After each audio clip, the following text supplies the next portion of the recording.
Kwa hivyo nilikuwa nazungumzia kuhusu semi. Na asubuhi tulisoma kuhusu semi. Kwa hivyo semi ni kauli fupi za kisanaa zenye maana ya siri. Si tuliandika? Kwa hivyo unasema ni kauli fupi za kisanaa na zenye maana ya siri.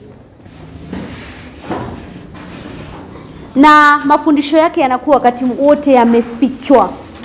Mafundisho yake wakati wote yamefichwa. Yule ambaye na kitabu chake yuko wapi? Njoo uchukue ufuatilie hapa. Pole. Njoo uchukue, nimekukosea. Maana yake wakati wote inakuwa imefichwa. Mifano ya semi tulisema kuna methali, vitendawili, nahau, misemo na michezo ya maneno ambayo ni tanakali za sauti, si ndio?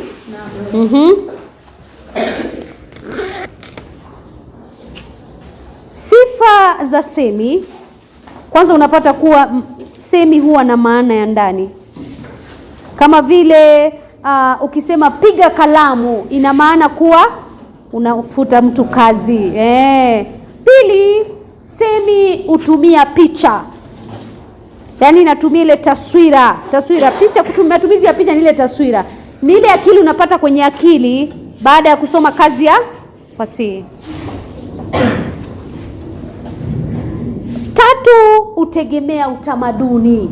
Inategemea utamaduni. Yaani semi nyingi ukiangalia zinatoka mazingira ya jamii. Kwa mfano jamii ya pwani inatumia semi kuhusu bahari. Pia semi hutumia maneno machache. Inatumia maneno machache kueleza kauli ndefu. Na tano, semi ina suala la utegemezi. Kwa hivyo ndani ya semi unaweza kupata pale katika hadithi unapata semi ndani yake, si ndio?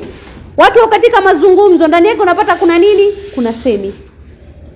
Kwa hivyo ina utegemezi, inategemea vipera vingine vya fasihi simulizi. Tuko pamoja? Umuhimu wa semi.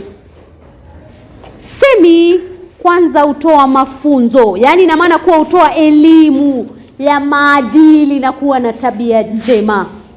Semi ukwambia uwe na tabia njema, uwe na maadili. Pili, semi hukuza uwezo wa kufikiria. Uwezo wako wa kufikiri na jinsi ambavyo utatatua matatizo yako. Tatu, semi huonyesha shughuli za utamaduni wa jamii husika.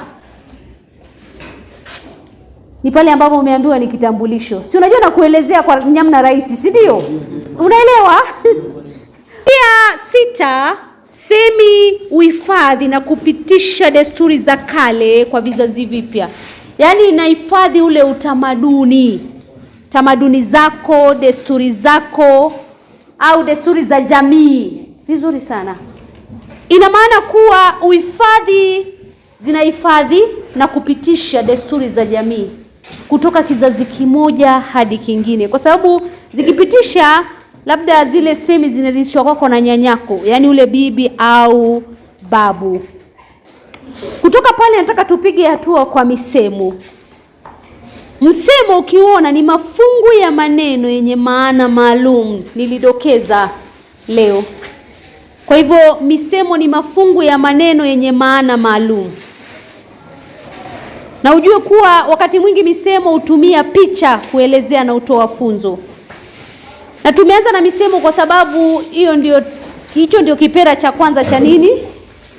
Kipera cha kwanza cha semi. Unaelewa?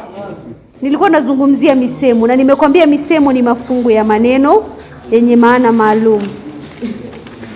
Na nikakwambia misemo inatumia picha na wakati ule mwingi inatoa funzo. Inaelezea ukweli fulani. Misemo yote huwa na ukweli fulani. Tofauti ya misemo na nahau ni kuwa misemo inakuwa na ukweli fulani wa funzo. Zote ndio ukiangalia misemo nimekwambia ni mafungu ya maneno. Ina maana kuwa nikisema mafungu ya maneno si neno moja.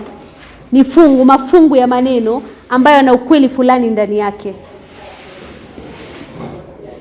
Kwa hivyo ukiambiwa eleze semi, hiyo sijakuuliza, sijakwambia usome.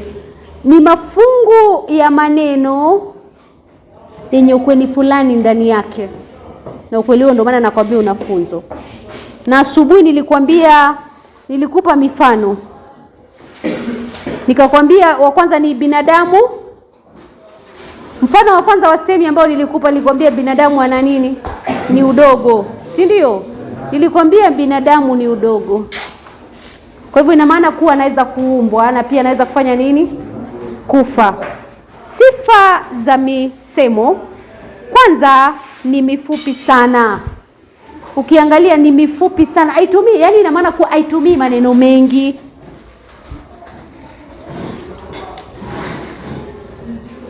Pili, ina ujumbe. Ujumbe ambao ni ukweli. Si kama huo udogo nimekwambia ni ukweli. Ina ujumbe ambao ni ukweli. Ina ujumbe ambao ni ukweli. Tatu, inatumia lugha ambayo inaleta picha kwenye akili yako. Inatumia lugha ambayo inaleta picha kwenye akili yako. Na pia 4, baadhi ya methali, utapata baadhi ya misemo inaweza kuwa pia methali. Kama umoja ni nguvu, ni methali na bado ni msemo. Kwa hivyo hiyo ni sifa nyingine ya misemo. Mifano ya misemo tena, na nikupatie maana zake. Binadamu ni udogo. Si nilikwambia binadamu aliumbwa kwa udogo na mwisho wake atarudi wapi? Udogoni. Pili, kuna umaskini si kilema.